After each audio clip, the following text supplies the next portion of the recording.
আমি তোমার কেমন দয়ার মালিক,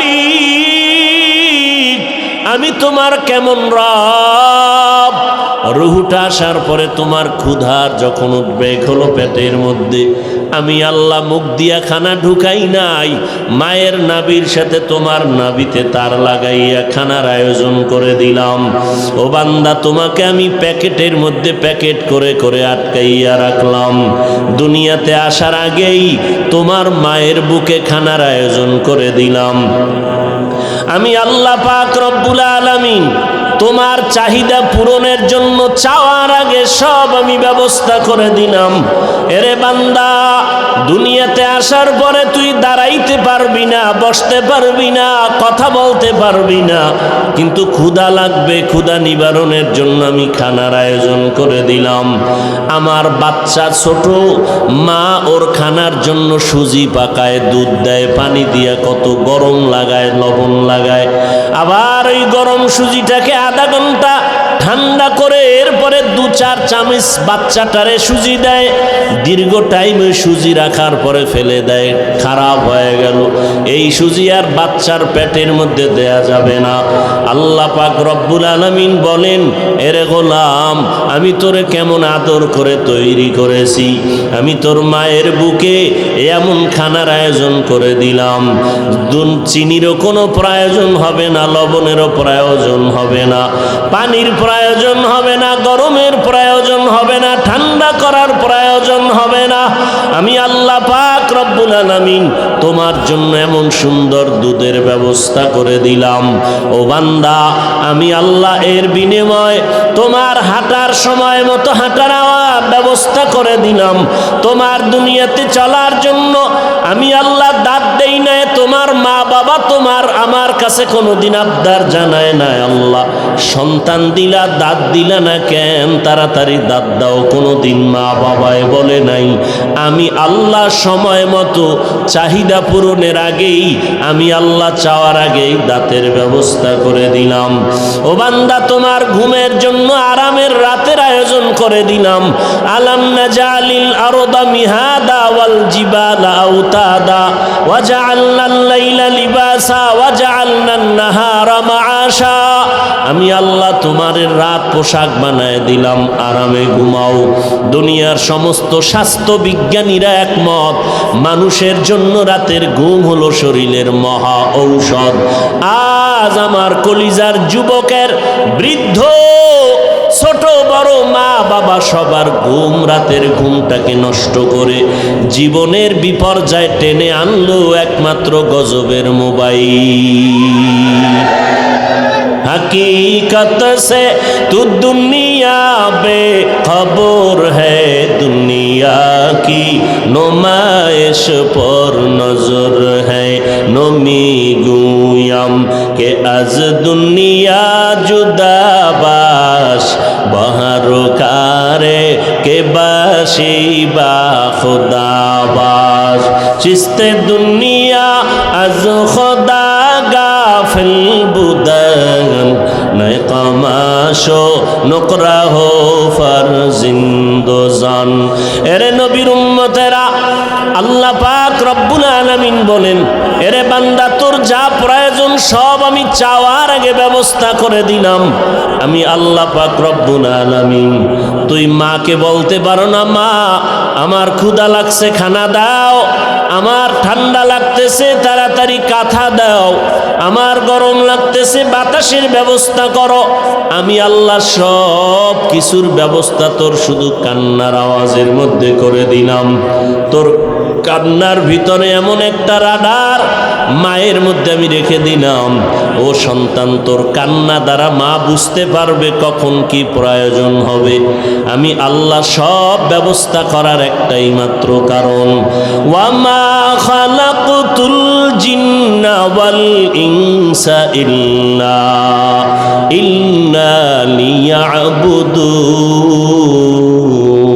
লিয়াবুদুন।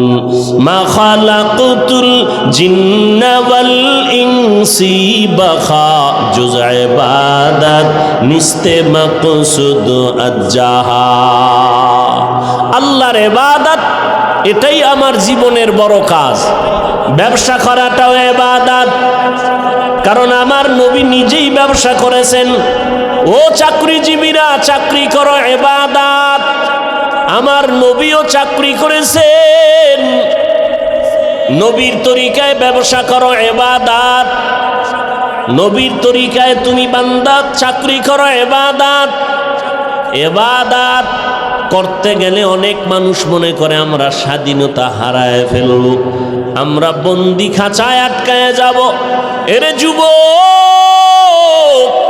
ও পর্দার আড়ালের আম্মা জানেরা, ও বৃদ্ধ বাবাজি, আল্লাহ তাআলা মানুষের উপরে এমন কোনো আদেশ চাপায় দেন নাই। লা ইউকাল্লিফুল্লাহু নাফসান ইল্লা উসাহা। আল্লাহ মানুষের উপরে কষ্ট হবে, কঠিন হবে এমন কোনো আদেশ নিষেধ আল্লাহ করে দেন নাই। আল্লাহ বলেন, বান্দা ইবাদতের মধ্যে জীবনটা কাটায় দিবা। তার মানে এটা না সারা রাত তুমি তসবিহ নিয়ে যায় নামাজে নামাজ পড়বা আর কান্না করবা, এটা না। দিনের বেলা তুমি রোজা রাখবা, জিহাদ করবা, এই কাজ না। বরং তুমি বান্দা নামাজ পড়ো, পর্দা করো, হালাল খাও, ব্যবসা করো, লেখাপড়া করো, বাধা নাই। ওরে দুনিয়ার মুমিন, চাকরি করো, বাধা নাই, লেখাপড়া করো, বাধা নাই, স্কুলে পড়ো, কলেজে পড়ো, সব তোমার জন্য ইবাদতে পরিণত হবে যদি তুমি আমার আল্লাহর সন্তুষ্টির জন্য নবীর তরিকায় পড়ো। একটা ছেলে ডাক্তারি পড়ে কলেজে, কি বিষয়, তার উদ্দেশ্য কি? যে দুনিয়ার কোনো বেঈমানেরা যদি হঠাৎ বলে দেয় মুসলমানের কোনো চিকিৎসা আমরা দিব না, তখন মুসলমান ডাক্তার হইয়া বেঈমানের চ্যালেঞ্জ গ্রহণ করে বলবে, রে বেঈমান, তোদের দেওয়া চিকিৎসা আর ঔষধ আমাদের প্রয়োজন হবে না, আমাদের মুসলমানের জন্য আমরা মুসলমান ডাক্তারেরাই যথেষ্ট। এই নিয়তেও যদি যুবক তুমি কলেজে পড়ো, তোমার এই লেখাপড়াটাও নেকের পাল্লায় ওজন হয়ে যাবে। ইবাদত করতে গিয়ে আল্লাহ কারো ব্যবসা বন্ধ করতে বলেন নাই, বরং আল্লাহ কোরআনে বলেন, আহাল্লাল্লাহুল বাইআ ওয়া হাররামার রিবা। ব্যবসাকে আমি হালাল করেছি, সুদকে আমি হারাম করে দিয়েছি। অতএব রে আল্লাহর গোলাম, ইবাদত করতে গিয়ে ব্যবসা বন্ধ করতে হবে না, চাকরিও ছাড়তে হবে না, তোমার ঘুম নষ্ট করা লাগবে না, লেখাপড়া বন্ধ করার কোনো প্রয়োজন হবে না। এরে যুবক আল্লাহর গোলাম, ও করে দিলাম, এমনভাবে 2টা ঘন্টা তুমি দিবা যাতে তোমার লেখাপড়া, চাকরি, ব্যবসার কোনো ক্ষতি না হয়। ফজরের সময় তুমি ঘুম থেকে উঠিয়া 4 রাকাত নামাজে 20টা মিনিট সময় তুমি দাও, আবার একটু রেস্ট করে দোকানে চলে যাও।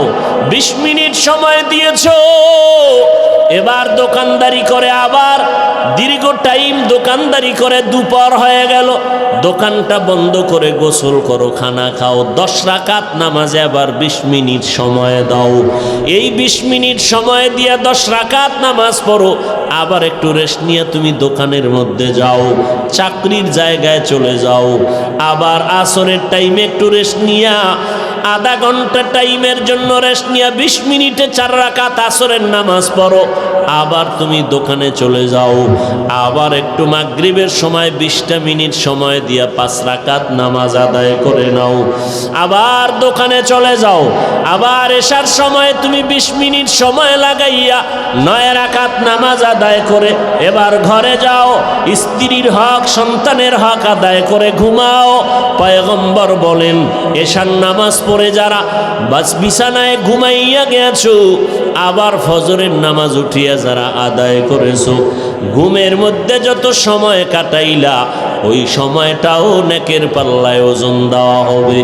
এরে আল্লাহর বান্দারা, মাত্র 2টা ঘন্টা সময় আল্লাহর দেওয়ালা আল্লাহর কাছে আল্লাহ আমাদের কল্যাণের জন্য ভাগ করে দিলেন। 22 ঘন্টা সময় নিজের কাজে লাগাইয়া 2টা ঘন্টা সময় নিজের কল্যাণে যদি আল্লাহকে দিতে না পারো, তোমার মতো নিমক হারাম আর কেউ নাই। আল্লাহ বলেন, ওরে নিমক হারাম, আমার দেওয়া পানি, আমার দেওয়া বাতাস, আমার দেয়া সূর্যের আলো, আমার দেয়া চাঁদের আলো, আমার দেয়া নদীর মাছ, আমার দেয়া জমিনের ফসল, আমার দেয়া গাছের ফল খাওয়ার পর মাত্র 2টা ঘন্টা সময় যদি আমি আল্লাহর মোহাব্বতে ব্যয় করতে না পারো, রেডি হইয়া যাও, তোমার জন্য আমি কবর বানায় রাখলাম জাহান্নামের গর্ত। ওই জাহান্নামটা কেমন ভয়ঙ্কর ও আল্লাহর বান্দারা। আল্লাহর নবীজি একদিন আম্মাজান আয়েশা রাদিয়াল্লাহু আনহা তাকায় দেখেন নবী রুমের মধ্যে বসে গুনগুন করে কান্না করেন। আম্মাজান ভয় পেয়ে গেলেন, জিজ্ঞাসা করেন নবী কেন কাঁদেন? আমার কোনো বেয়াদবি হয়েছে নাকি? না আয়েশা, তোমার কোনো বেয়াদবি হয় নাই, তো কেন কান্না করেন? জাহান্নামের আগুনের ভয়, হাসরের ময়দানের ভয়ঙ্কর হালাতের কথা মনে পড়ে গেল। হাসরের ময়দানের ভয়ঙ্কর হালাত এত কঠিন হবে যে নবীদের কোনো গুনাহ নাই, তারপরও তারা নাফসি নাফসি নাফসি বলে কান্না করবেন। আদম আলাইহিস সালাম উম্মতের কথা ভুলে গিয়া বলবেন আল্লাহ আমাকে বাঁচাও। মূসা নবী উম্মতের কথা ভুলে গিয়ে কাঁদবেন আর বলবেন আমাকে বাঁচাও। ঈসা নবী উম্মতের কথা ভুলে গিয়া কান্না করবেন আর বলবেন আল্লাহ আমাকে বাঁচাও। আম্মা জান আয়েশা রাদিয়াল্লাহু আনহা বলেন নবী, সমস্ত নবীরা যখন কান্নায় বিভোর হয়ে যাবে তখন আপনি কি করবেন? আপনি তো রাহমাতুল লিল আলামিন। আল্লাহর নবী বলেন ও আয়েশা, ওই কঠিন মুসিবতের সময় আমি আমাকে বাঁচাবার চিন্তা বাদ দিয়া আমি মাকামে মাহমুদে সিজদায় পড়ে যাব আর কান্না করব আর বলবো দয়ার মালিক আমার উম্মতের জাহান্নাম থেকে বাঁচাও, আমার উম্মতগুলো জাহান্নাম থেকে বাঁচাও। এর যুবক, জাহান্নামের ভয়ন্তরে ঢুকাও।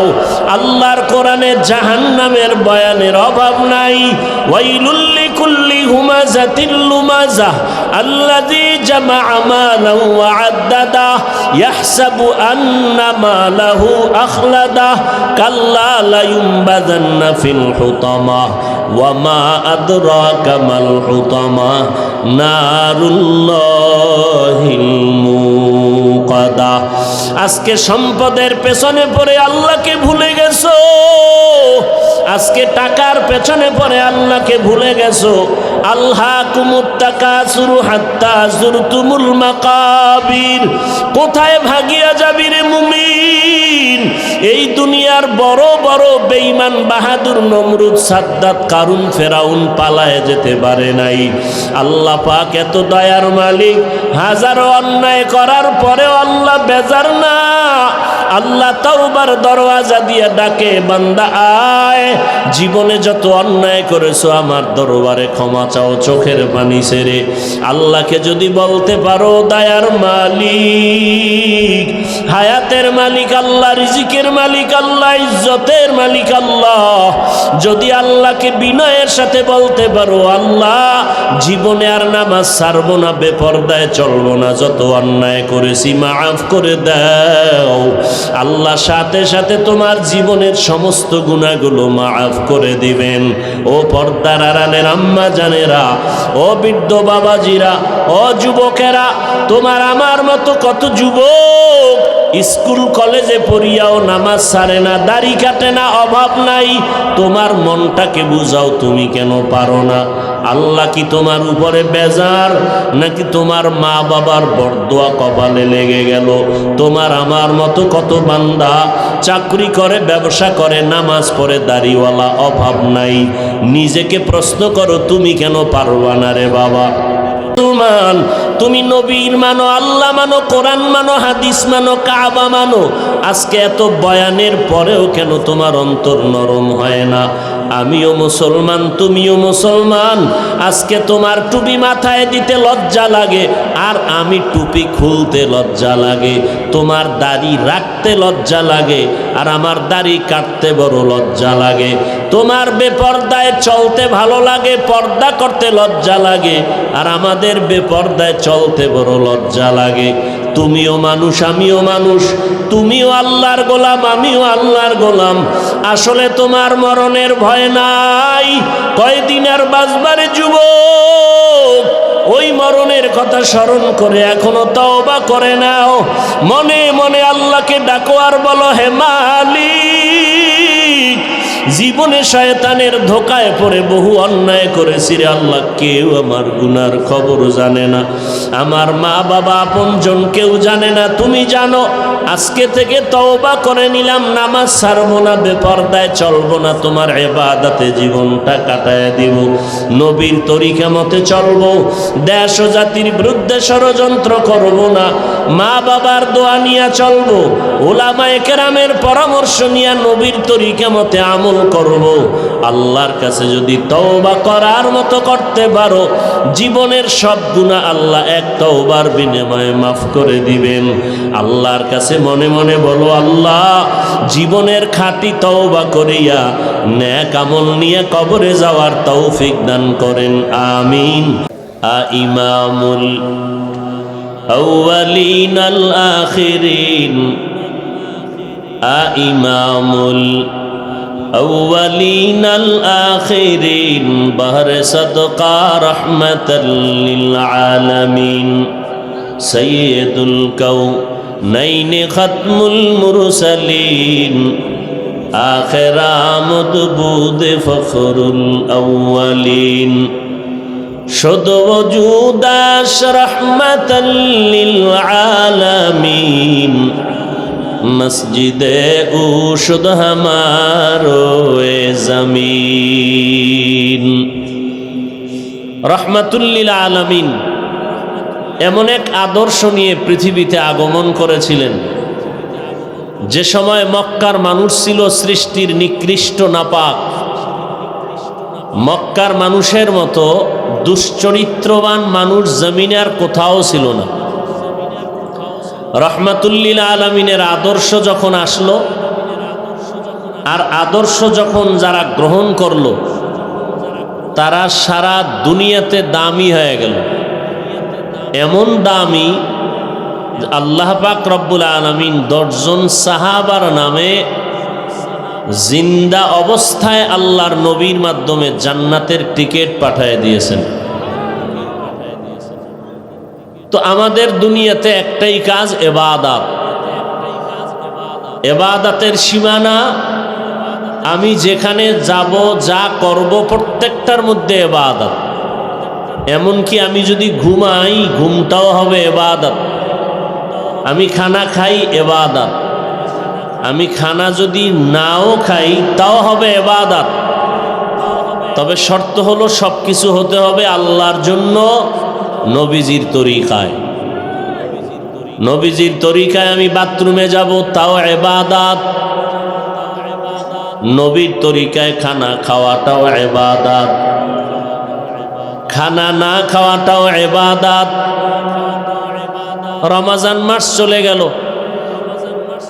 বিকালবেলা ইফতারির 1 ঘন্টা আগে, আসরের নামাজের পরে রোজাদারের পেটে ক্ষুধা, পানির পিপাসাও আছে, সামনে পানিও আছে, খানাও রেডি, ইফতারির বাকি আছে 1 ঘন্টা। এই সময় খানা খাওয়া কি ইবাদত না না খাওয়া ইবাদত? না খাওয়া ইবাদত। খানা কিন্তু নাপাক না, খানা হালাল। ওই মুহূর্তে খানা খাওয়াটা কি হারাম। কেন? আল্লাহর বিধানে নাই, নবীর তরিকায় নাই। নামাজ পড়া যেমন ইবাদত, নামাজ না পড়াটাও ইবাদত। সূর্য যখন উঠে নামাজ পড়া ইবাদত। এই কথা বলেন না, নামাজ না পড়া। সূর্য যখন ডুবে, ওই সময় নামাজ পড়া ইবাদত। নামাজ না পড়াটা, রোজা রাখা যেমন ইবাদত, রোজা না রাখাটাও ইবাদত। ঈদের দিন রোজা রাখা ইবাদত। একজনে 30 রোজা রাখার পরে আবেগ বেড়ে গেছে, কয় রোজা রাখতে রাখতে মন এত তৈরি হয়ে গেল, 12 মাস রোজা রাখি, 12 মাস তো আইন নাই, তো ঈদের দিনও রেখে দেই। ঈদের দিন রোজা রাখা ইবাদত না না রাখা ইবাদত? রুকু সেজদা করা ইবাদত না?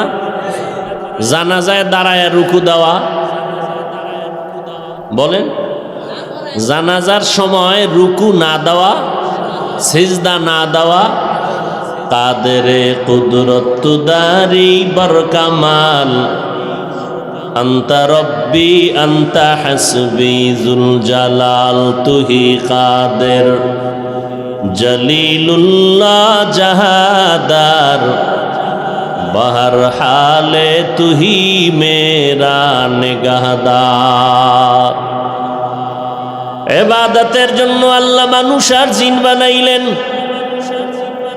আল্লাহর ইবাদত করবা, একমাত্র উদ্দেশ্য আল্লাহর সাথে হবে মোলাকাত, লক্ষ্য হবে বিনিময় আল্লাহ আমাকে দান করবেন, পুরস্কার দিবেন একমাত্র জান্নাত। এই ইবাদত, আমি বাথরুমে যাব তাও আমার ইবাদত, যদি আমি নবীর তরিকায় বাথরুমে যাই। নবীর তরিকায় বাথরুমে কেমনে যাবেন? বাথরুমে ডান পা দিয়া ঢুকবেন। কোন পা দিয়া? বাম পা দিয়া ঢুকবেন। জুতা পায়ে রাখবেন, দোয়া পরে ঢুকবেন। কোনো দোয়া না পারলেও বিসমিল্লাহ বলে ঢুকবেন। ঢুকায় মাথাও খালি রাখা যাবে না। বাথরুমের হালাতে পায়েও জুতা রাখতে হবে, মাথাও খালি রাখা যাবে না। বাথরুমের স্থানে গিয়া বসবেন, বাম পায়ের উপরে ভর করে বসবেন, এটাও রসুলের তরিকা। আবার ডান পা দিয়া বের হবেন। বাথরুমের মধ্যে যতটুকু সময় কাটলো, এই সময়টাও আল্লাহ আপনার অনর্থক দিবেন না। আল্লাহ কারণ আদর করে বানাইছেন মানুষ। আল্লাহর কাছে মানুষের মতো আদরের কোনো পাত্র নাই। আল্লাহ পাক রব্বুল আলামিন এই মানুষকে এত আদর করে বানাইছেন। 7টা আসমান আল্লাহ বানাইছেন, জমিন বানাইলেন। এত বিশাল আসমান, এ জমিন থেকে 500 বছরের উপরে দূরত্ব আসমান। নবীজি বলেন আবার প্রত্যেকটা আসমান একটার থেকে আর একটা বড়। এই জমিন থেকে প্রথম আসমান 500 বছরের দূরত্ব, আবার ওই আসমানটার ভেতরের জায়গাও 500 বছরের দূরত্ব। দ্বিতীয় আসমানের আগে আবার এই মহাশূন্য খালি জায়গা, 500 বছরের দূরত্ব। এইভাবে আল্লাহ 7টা আসমান বানায় রাখছেন। 7টা মহাশূন্য আছে, এক একটা আসমান থেকে আর এক আসমানের মাঝখানে ফাঁকা, 500 বছরের দূরত্ব। এই রকম আসমান আছে 7টা। আল্লাহ আসমান এমনভাবে টানায় রাখছেন, নিচের থেকে কোনো খুঁটিও নাই, উপর থেকে কোনো রশির টানাও নাই। আজ পর্যন্ত আসমান কখনো নড়াচড়া করে নাই। এরকম 7টা জমিন আল্লাহ বানায় রাখছেন। আল্লাহ বলেন এত বিশাল আসমান, এত বিশাল 7টা জমিন আমি মাত্র বানাইতে সময় লাগলো মাত্র 6 দিন। ফি 6 আইয়াম। 7 আসমান 7 জমিন বানাইতে আল্লাহর সময় লাগছে কয়দিন? বলেন না কেন? মাত্র 6 দিন। আর আপনার আমার মতো বান্দা নাপাক পানির থেকে মায়ের গর্ভে আল্লাহ বানাইছেন। আপনাকে আমাকে আল্লাহ পাক নাপাক পানির থেকে বানাইতে মায়ের গর্ভে আল্লাহ পাক রব্বুল আলামিন সময় লাগাইলেন 6 মাসের উপরে। কয় মাস? মাত্র 1 কেজি 1.5 কেজি ওজনের আমি বান্দা। আমার জন্মের সূত্র হলো নাপাক পানি। হাল আতা আলাল ইনসানি হিনুম মিনাদ দাহরি লাম ইয়াকুন শাইআম মাযকুরা। ইন্না খালাকনাল ইনসানা মিন নুতফাতিন আমশাজিন নাবতালিহি ফাজআলনাহু সামিআম বাসীরা। আমাদের কোনো অস্তিত্বই ছিল না, আল্লাহ আমাদের অস্তিত্ব দান করেছেন নাপাক পানির মাধ্যমে। এই নাপাক পানিটাকে ফেরেশতার মাধ্যমে 40 দিন শোধন করাইয়া এই পানিটাকে আল্লাহ রক্তের খণ্ড বানায় দিলেন। ওয়ালাকাদ খালাকনাল ইনসানা মিন সুলালাতিন মিন তিন সুম্মা জাআলনাহু নুতফাতান ফি ক্বারারিন মাকিন সুম্মা খালাকনান নুতফাতা আলাকাহ فخلقنا العلقة مضغة فخلقنا المضغة عظاما فكسونا العظام لحما ثم أنشأناه خلقا آخر فتبارك الله أحسن